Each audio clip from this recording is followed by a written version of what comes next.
The figures were astonishing, truly astonishing. September 15, 2025. FBI Headquarters, Washington, D.C. What began as a routine quarterly crime statistics briefing quickly turned into one of the most remarkable announcements in modern law enforcement. FBI Director Patel stood at the podium, a stack of documents before him, records that would reveal some of the most significant crime-fighting achievements in recent American history. Cameras were rolling, journalists were restless, and no one in the room could have anticipated what was about to unfold. The FBI has located and recovered 5,400 children, Patel announced, his tone calm but heavy with meaning. That's a 30% increase year-to-date compared to the previous administration. 400 children found, located, and rescued. In just 7 months of President Trump's return to office with Patel leading the Bureau, the FBI had achieved what once seemed impossible, an increase of 30% over the previous administration's entire yearly total. The room fell silent. Reporters hurriedly scribbled notes as cameras zoomed in, capturing the moment America realized that its understanding of FBI performance was about to change dramatically. But this was only the beginning. Patel wasn't done. He had more numbers, more evidence showing that something fundamental had shifted in U.S. law enforcement. What came next would make even the child rescue statistics seem like only the start of a much larger transformation. The story behind this moment began 7 months earlier, when President Trump returned to the White House and faced a defining challenge. The FBI was in crisis, morale was low, public confidence was eroding, and career agents were leaving in large numbers. The Bureau, once regarded as America's leading law enforcement agency, had become mired in political conflict and internal dysfunction. Trump knew he needed a leader who could rebuild it from the ground up, someone with technical expertise, institutional knowledge, and the strength to resist political pressure. The answer was clear: Patel. Patel's background made him uniquely qualified. As a former federal prosecutor, he understood the legal side of FBI operations. As a former House Intelligence Committee staffer, he knew how the Bureau interacted with Congress, and as a former Pentagon official, he understood national security concerns. Most importantly, Patel had long studied the FBI's weaknesses and developed detailed plans for reform. His confirmation hearing was tense. Democrats questioned his experience while Republicans defended his record, but once confirmed, Patel wasted no time. He reorganized field offices to refocus on core law enforcement work. He shifted resources away from political probes and toward violent crime and child exploitation. He also rebuilt cooperation with local law enforcement agencies that had grown distrustful of federal oversight. Above all, Patel changed the Bureau's culture. He urged agents to be cops, not politicians. He cut through layers of bureaucracy that hindered investigations. He gave field offices the authority to act decisively without fearing political consequences. The results, unveiled at that September briefing, were unprecedented. Arrests for violent crimes against children are up 10%, Patel continued, his voice firm as he presented the data. This increase wasn't just a figure. It represented real children saved from predators, families reunited, and communities made safer. But even these child protection results were only one part of the story. Patel came prepared with a full set of statistics showing a level of federal law enforcement success rarely seen before. In 3 months, we've made 8,700 arrests of violent offenders, he announced, scanning the room as reporters tried to absorb the magnitude. That meant roughly 100 violent criminals arrested every day, nearly 3,000 per month, numbers that far exceeded recent records. The key to these results lay in Patel's new strategy. Instead of dividing resources across countless minor cases, the FBI concentrated efforts on the criminals who posed the highest risks to public safety. He continued, "We've permanently removed 2,200 firearms from the streets to protect our communities. Those 2,200 weapons would never again threaten innocent lives. Each firearm seized represented a potential tragedy prevented, whether a mass shooting, gang incident, or domestic dispute. Even so, those figures paled in comparison to Patel's next revelation, one that addressed America's ongoing fentanyl crisis. "We seized 41.1 kilograms of fentanyl," Patel said, pausing before adding, "That's enough to kill 55 million people." The implications were staggering. 41 kilograms equaled tens of millions of lethal doses. The FBI's efforts hadn't just disrupted the drug trade, they had potentially averted a catastrophe of unimaginable scale. This success reflected Patel's new strategic approach. Under prior leadership, the FBI's response to the opioid epidemic was reactive, targeting street-level dealers after the drugs had already reached U.S. communities. Patel's bureau took the opposite route. They targeted supply chains, worked with Mexican authorities to dismantle processing operations, and partnered with customs officials to intercept shipments before distribution. The outcome was the largest fentanyl seizure in U.S. history. But Patel wasn't done. His final statistics underscored just how sweeping the FBI's turnaround had been in less than a year. "In just 3 months, from June through September, we've secured 2,100 federal indictments," Patel stated, his tone steady but proud. That alone would be historic for an entire 4-year term. "We did it in 7 months because we let good cops be cops." 100 indictments in 1 quarter, an achievement that, under previous administrations, might have taken years. These indictments covered organized crime, trafficking, corruption, and violent offenses. Each one represented a case where prosecutors convinced a grand jury that serious crimes had occurred, proof of a justice system working efficiently and without obstruction. The phrase, "let good cops be cops," summed up Patel's philosophy. For too long, agents had been constrained by bureaucracy and politics. Patel changed that, allowing evidence to lead investigations wherever it went. And even then, the indictment numbers were only a preview of the most remarkable statistic yet to come. Patel was about to present a figure so significant it would redefine how Americans viewed federal law enforcement success. In just 7 months, we've recorded 28 through 600 arrests of violent felons, thanks to the leadership here and the commitment of the men and women of the FBI, Patel announced, his voice rising slightly as he emphasized the scale of the achievement. This number is historic by any standard. 28,600 arrests, all violent offenders.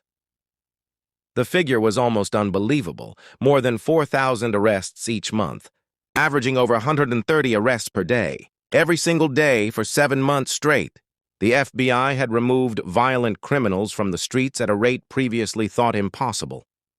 To put this in perspective, the previous administration's yearly totals for violent felon arrests rarely came close to what Patel's FBI had accomplished in just over half a year. This wasn't just progress, it was a complete transformation. The strategy behind these results reflected Patel's broader law enforcement philosophy. Rather than relying on reactive policing, where agents responded to crimes after the fact, the FBI under Patel shifted toward proactive investigations that identified and captured offenders before they could re-offend. This new model demanded an unprecedented level of coordination among federal, state, and local law enforcement agencies. Patel had rebuilt bridges with police departments across the country, ensuring that intelligence and resources were shared efficiently. The outcome was a force multiplier effect, results that no single agency could have achieved alone. The surge in violent felon arrests also reflected a major shift in mission focus. In the past, FBI leadership had often treated violent crime as a primarily local concern, focusing federal attention on white-collar or national security cases. Patel saw it differently. He recognized that violent crime frequently crossed state and international lines, whether through drug cartels bringing fentanyl into U.S. neighborhoods, human trafficking networks exploiting children, or gangs operating in multiple cities. These were inherently federal problems requiring federal solutions. By redirecting FBI resources toward these threats, Patel's team achieved arrest numbers that defied all previous benchmarks. But this wasn't only about scale, it was about quality. Every one of those 8,600 arrests was the product of thorough investigation and solid evidence. These weren't broad sweeps targeting low-level offenders who would soon be released. They were targeted operations aimed at the most dangerous criminals. The strength of these cases was clear from the 2,100 indictments that Patel had reported earlier, evidence that prosecutors had full confidence in the FBI's investigative work.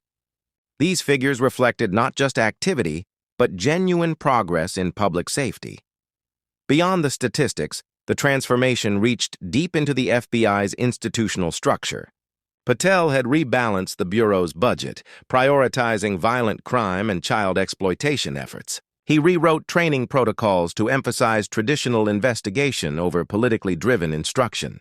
He even revised promotion standards, rewarding results and problem-solving instead of risk avoidance.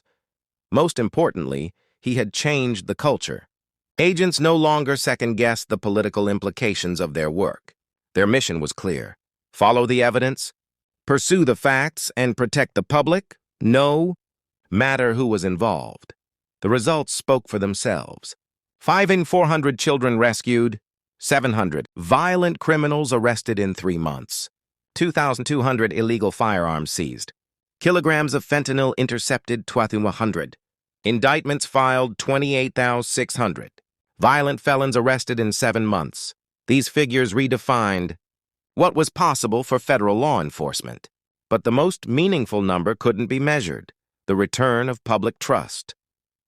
For years, Americans had watched the FBI become entangled in political disputes that damaged its credibility. Patel's renewed focus on core policing functions had begun to rebuild that trust, proving that the Bureau could still deliver extraordinary results when it stayed mission-driven and apolitical. The September 15th briefing would be remembered as the moment America realized that its law enforcement institutions could still operate at their best. These weren't just statistics. They were evidence that focused leadership and dedicated professionals could achieve what once seemed impossible.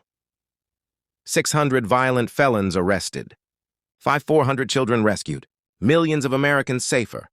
The numbers were indeed remarkable, remarkably good for American families who could now rest a little easier knowing their government was actively working to protect them. As Patel concluded his briefing and stepped away from the podium, the press room remained silent, still processing the scale of what they had heard. The FBI the public had come to see as bureaucratic and politicized had been replaced by something new, an organization that valued results over rhetoric, action over analysis, and protection over politics. The transformation was complete. The results proved it, and America was safer because of it. Yet, the story behind those numbers went deeper than any single announcement could convey. The FBI's revival under Patel marked one of the most dramatic institutional turnarounds in modern government history, achieved through deliberate reforms that reshaped every aspect of federal law enforcement. The Bureau's success in child rescue operations was no coincidence. Patel had overhauled the way the FBI addressed crimes against minors, shifting from a passive model that responded after abuse occurred to an active one that hunted predators before they could strike. A key part of this transformation was technology. Patel invested heavily in AI-driven systems that monitored the dark web for evidence of child exploitation networks. Working around the clock, these systems detected patterns and links that human analysts might overlook, allowing agents to map out criminal organizations and anticipate their moves. But technology alone wasn't enough. Patel introduced specialized child rescue teams, units that brought together investigators, digital experts, and mental health professionals. These teams not only arrested offenders but also provided immediate assistance to rescued children, helping them begin the recovery process. Because many child exploitation networks operated across borders, Patel also expanded international cooperation, establishing new data-sharing agreements with numerous countries. This allowed the FBI to track global trafficking rings from Eastern Europe to Southeast Asia, disrupting operations on an unprecedented scale. Each of the 5,400 rescued children represented a life saved and a future restored. These were not abstract statistics. They were real stories of protection and recovery, made possible because Patel had fundamentally changed how America pursued justice for its most vulnerable citizens. The same was true for violent crime reduction. The 28 out of 600 arrests made in 7 months reflected a shift from reactive support to proactive intervention. Under Patel, the FBI began using predictive policing models, combining federal intelligence with local data to identify neighborhoods where violence was likely to rise and deploying resources in advance. Instead of reacting to violence after the fact, the Bureau was now preventing it before it happened.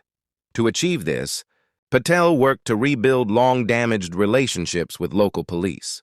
He met personally with departments across the country, listening to their needs and developing cooperative frameworks that balanced local independence with federal support. The FBI's success in firearm seizures stemmed from a similarly systematic approach.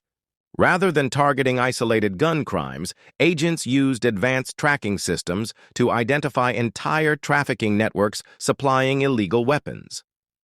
Investigations often uncovered links between crimes in multiple states. A gun confiscated in Chicago could be traced back to a network operating between Atlanta and Detroit, connected to gang activity and drug smuggling across a dozen cities. By dismantling these supply chains, the FBI achieved measurable reductions in violent crime and removed thousands of weapons from circulation. Finally, Patel's approach to the fentanyl epidemic required perhaps the most innovative strategy of all. The 41 kilograms seized signified far more than a successful operation. It marked a complete shift in how federal law enforcement tackled modern drug trafficking. In the past, agencies focused on arresting street-level dealers and intercepting drugs only after they entered the United States. That strategy was costly, time-consuming, and largely ineffective because it failed to target the root of the problem. Every dealer arrested was quickly replaced, and for every shipment stopped, many more slipped through. Under Patel's leadership, the FBI adopted a new strategy centered on dismantling the financial systems that sustained the drug trade. By tracing money movements and identifying the banks and financial intermediaries used by traffickers, agents could cripple entire organizations without relying on mass arrests or violent raids. The Bureau also built new real-time intelligence sharing systems with Mexican authorities, allowing both sides to coordinate swiftly. When analysts identified a fentanyl processing site in Mexico, they could immediately relay the information to federal police, who could strike within hours. This new approach achieved results previously thought impossible. The 41 kilograms seized inside the U.S. were only part of the story. Joint operations with Mexico led to the destruction of dozens of processing facilities and the seizure of tons of precursor chemicals before they became finished fentanyl. The human impact was profound. Every kilogram removed from circulation prevented roughly 130,000 potential overdoses. By that measure, Patel's FBI had effectively saved 55 million American lives by stopping lethal doses before they hit the streets. Beyond saving lives, the crackdown began reshaping the market. As networks were dismantled, fentanyl prices rose and street availability fell. Emergency room physicians across major cities reported noticeable declines in overdoses. Families were being reunited as addicts sought treatment when their drug of choice became scarce. The 2,100 indictments represented the legal result of these sweeping enforcement efforts. Each case had been carefully reviewed by federal prosecutors, confirming that there was solid evidence of serious criminal activity. The quality of these prosecutions was remarkable. Conviction rates exceeded 95%, far higher than the historical average of 85%. This success reflected stronger investigations, improved evidence handling, and better case preparation. Equally significant was the cultural shift within the Bureau. In the past, agents often faced pressure to make quick arrests to show progress, even when the evidence was thin. Patel changed that mindset, emphasizing thoroughness and integrity over speed. Every case had to be built to stand up in court. Reforms reached deep into the FBI's foundation, from recruitment to training to promotion. Patel introduced hiring standards that prioritized real-world law enforcement experience over political connections. He revamped the FBI Academy to emphasize investigative skills rather than administrative or sensitivity modules. Promotion criteria were rewritten to reward results, not politics. This renewed the morale of thousands of career agents who had felt disillusioned by years of interference and bureaucracy. Patel also redirected millions from administrative overhead to frontline operations. He cut redundant roles and reinvested those savings into technology, training, and fieldwork. International partners that had grown skeptical of the FBI's reliability were now seeking renewed cooperation. Criminal organizations, aware of the Bureau's revived focus, began relocating to avoid its reach. The September 15th briefing symbolized this broader transformation, not just an operational surge, but a systemic rebuilding of American law enforcement. The results were sustainable because they stemmed from lasting structural reforms, not temporary campaigns. As news spread through social media and television, the public reaction was immediate. Many Americans who had lost faith in their institutions began to believe again. The statistics told a powerful story. 5,400 children rescued, 2,800 violent offenders arrested, 41 kilograms of fentanyl seized, 2,100 indictments filed, and 200 firearms recovered. Each figure represented lives saved and communities made safer. Perhaps the greatest success couldn't be measured in numbers, the renewed trust of the American people. For the first time in years, citizens could look at their government and say, "It's working." The transformation was real. The results were undeniable. In just 7 months, everything had changed. And this was only the beginning.